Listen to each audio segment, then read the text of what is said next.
روایات کو صحیح قرار دیا ہے ان کا باقاعدہ میں ان کے چند حوالہ جات پیش کر دیتا ہوں،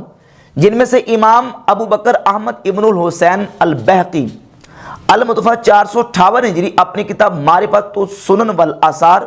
جلد نمبر 12 صفحہ نمبر 40 پر رقم نمبر 1589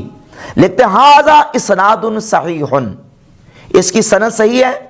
امام ابن حجر اسقلانی تلخیص الحبیر صفحہ نمبر 54 رقم نمبر 1687 اس حدیث کو لے کے ہے، اور امام ابن حجر اسقلانی رحمۃ اللہ علیہ نے اس حدیث کو صحیح مانا۔ اسی طرح ان کی دوسری کتاب ہے بلوغ المرام، یہ ہے بلوغ المرام، اور اس کے صفحہ نمبر 93 پر امام ابن حجر اسقلانی رحمۃ اللہ علیہ نے امام بہقی کی تصحیح نقل کی، اور امام ابن الجارود المتوفہ 307 ہجری کی تصحیح نقل کی ہے کہ ابن الجارود بھی اور امام بہقی بھی ان احادیث کو صحیح سمجھتے تھے۔ اس کے علاوہ امام ذیلی نصب الرائے کی جلد نمبر 5 صفحہ نمبر 92 اور 93 پر ان روایات کو صحیح قرار دیتے ہیں۔ امام ابن عبد البر اندلسی اپنی کتاب التمہید کے صفحہ نمبر 437 پر لکھتے ہیں حضرت عمر اور حضرت عبداللہ بن عباس رضی اللہ تعالیٰ عنہ دونوں کی حدیث کو نقل کیا اور کہا کہ ہوا حدیث مشہور عند اہل العلم بالحجاز والعراق، اہل علم کے نزدیک جو کہ حجاز اور عراق کے اہل علم ہیں یہ احادیث مشہور ہیں، اور مستفید عندہم ان کے ہاں اس سے فائدہ لیا جائے گا، یستغنی بشہرتہ وقبولہ والعمل بہ عن الاسناد فی، کہتے ہیں کہ یہ اتنی مشہور ہیں اور اتنی علماء کے ہاں مقبول اور قابل عمل ہے کہ ان کی سند کی ضرورت نہیں ہے۔ اور مرزا جیلمی اپنے ایک بیان میں یہ مانا ہے کہ حدیث کی اگر سند ضعیف بھی ہو تو تلقی امت اس کو تلقی بالقبول حاصل ہو جائے تو وہ حدیث جو قابل عمل ہوتی ہے۔ اس کا موقف مجھے ٹھیک لگتا ہے، بعض اوقات حدیث کی سند کمزور ہوتی ہے لیکن اسے تلقی بالقبول حاصل ہو جاتی ہے کہ شواہد کی بنیاد پہ وہ ویسے اسٹیبلش ہو رہا ہوتا ہے، اور یہ باقاعدہ اصول بھی ہے محدثین کے ہاں۔ امام ترمذی رحمۃ اللہ علیہ نے جامع ترمذی میں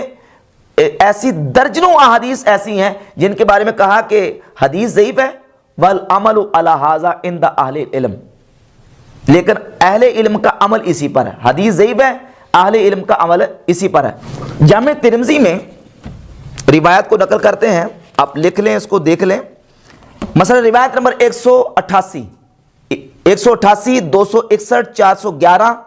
509 638 914 915 1191 1399 1153 1467 2109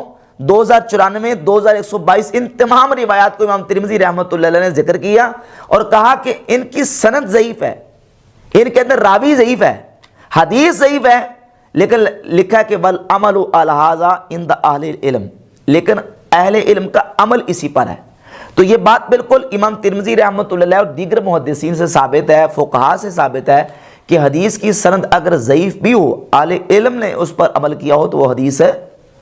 جو ہے وہ قابل عمل ہونے کی وجہ سے معمول بہا ہے۔ اس کے علاوہ امام حاکم نے اپنی کتاب المستدرک میں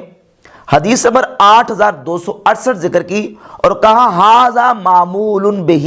یہ حدیث معمول بہ ہے، اور اس کو حدیث کو صحیح قرار دیا، اور امام ذہبی نے مستدرک کی تلخیص میں اس حدیث کو صحیح قرار دیا۔